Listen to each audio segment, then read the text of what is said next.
Mummy এই দেখো আমি ফাইনাল পরীক্ষায় পাশ করেছি। আরে চিকি তুমি তো অনেক ভালো করেছো, আমি তো তোমার উপর অনেক খুশি হয়েছি।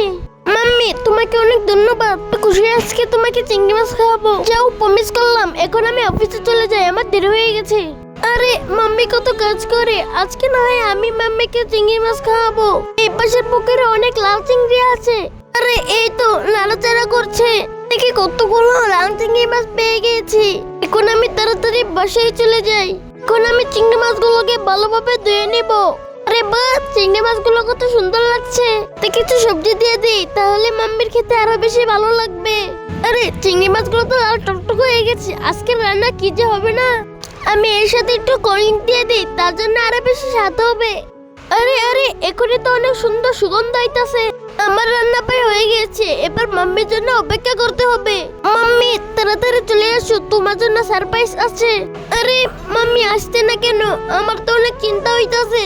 ভাবছিলাম মাম্মির সাথে একসাথে বসে খাবো। আরে জেকে আমি এসেছি। আরে এটা আমি কি করেছি, আজকে জেকের বিশেষ দিন ছিল। যাই হোক আমি বরং, আরে ওটা কি বন্ধুরা, জেগে এখানে কি লিখেছে তা দেখে তোমরা ভিডিওতে লাইক এবং সাবস্ক্রাইব করো।